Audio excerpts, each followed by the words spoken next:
Hi everyone. Today we are going to continue with our unit Wild West.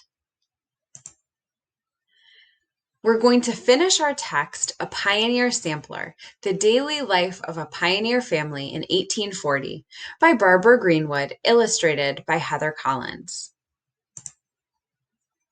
Our learning target for today is I can differentiate between formal and informal language. So, an author will use varieties of English as their writing. So, yesterday you might have noticed that there was a character who was speaking in a way that we don't always hear during this time period. So that would be called a dialect. So a dialect includes the specific sayings and pronunciations from a particular culture or region. Writers use dialect in stories to help develop their characters. So, particularly in a historical fiction text, we're going to hear words and phrases that are not as common for people speaking today. So, these are all different examples of how your character might say hello using different dialects of English or varieties of English. So, somebody might say, "Hi, you," or "Howdy, y'all." "Hey, guys. What's up? Good day, mate. How do you do?" So those are all different ways that you might help establish that your character is maybe not from the same area as other people, or that they're living in a different time period. An author will also use formal language and informal language. So formal language is language that includes proper grammar and sounds polished and respectful. So for example, we'll probably hear really formal language in an informational text. That it's very polished and it's really carefully thought out. We might hear formal language when somebody's giving a speech or presentation or writing an essay, or when people are speaking to teachers or to other adults. So, for example, we might hear someone say, "Today, I'd like to speak to you about weather patterns." Informal language is language that might include slang or colorful expressions. It sounds more like a conversation. So we might hear informal language when an author is writing a character's dialogue in a story, or in our own lives when we're speaking to friends or family. So instead of "Today I'd like to speak to you about weather patterns," you might say, "Dude, the weather's been crazy," which is not something that you would write out in an essay about different types of weather. But that's how you would talk to someone you're close to about the weather.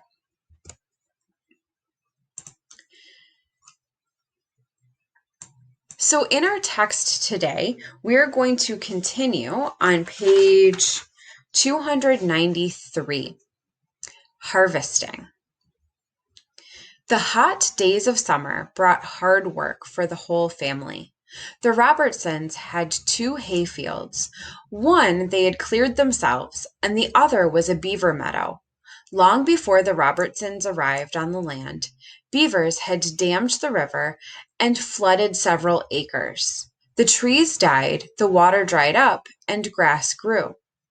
Early settlers were delighted to find beaver meadows on their farms because they provided instant fodder or food for oxen and cows.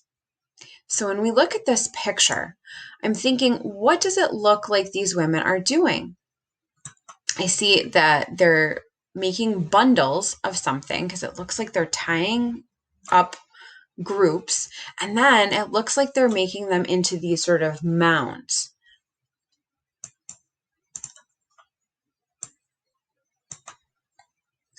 The hay would feed the animals through the winter, but the people needed wheat. In fact, the wheat harvest one year had to last until the next. By the first week of August, the wheat was all ready to be cut. The men went out in the fields with their scythes again, and Willie and Sarah were running back and forth with water. As the men cut the wheat, Mrs. Robertson and Meg followed behind, tying the stalks of grain into bundles called sheaves. 10 sheaves, propped up against one another, formed a stook. Wheat was a precious crop, and the family worked long into the night to get it safely under cover. Mr. Robertson and the hired help packed it carefully into mows, or storage lofts, in the barn to keep it safe and dry until they had time to thresh it. Harvesting wasn't all hard work. Sometimes neighbors helped one another bring in the crops. This harvesting bee often finished with a party. The men set up long tables in the fields, and the women brought out food for a harvest supper. To amuse the children, Mr. Burkholder built a maze out of sheaves of grain.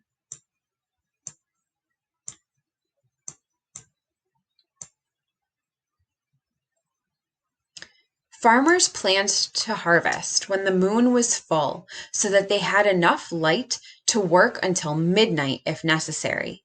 In September, the full moon seems to linger in the sky for several nights in a row. This happens because moonrise comes only 20 minutes later each night instead of the usual 50 minutes.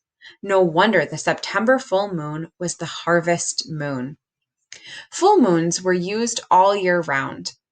Many farmers believed that crops planted at certain phases of the moon would grow better. To escape the heat of the day, farmers often did their planting and hoeing in the cool of the night by the light of the moon. In winter, travelers planned long journeys for times when the full moon would give them extra light to get home through the dark forest.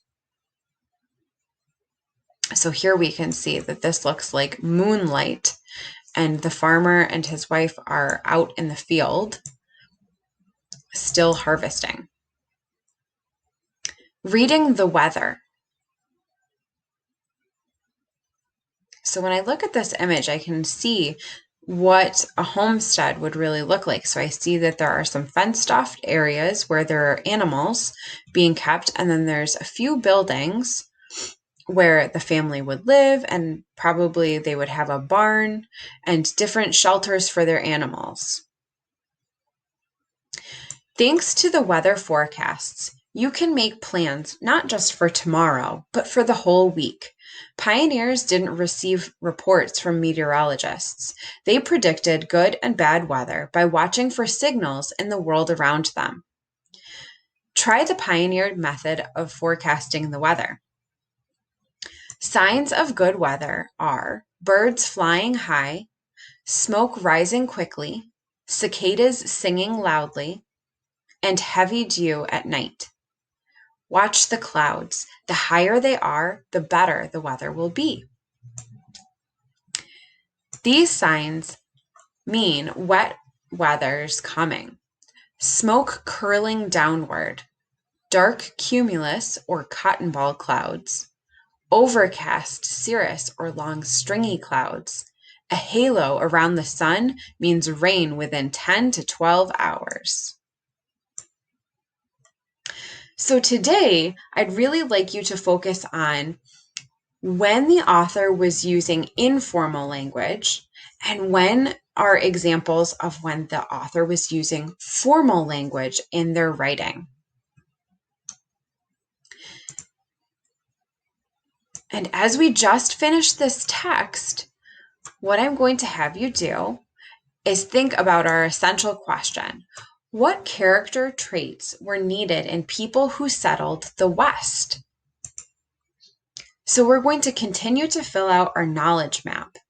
Western pioneer character traits. So in our story, how did we hear examples of how these people were not easily discouraged, that they were hardworking, looking for a better life, or courageous? So you're going to add onto your knowledge map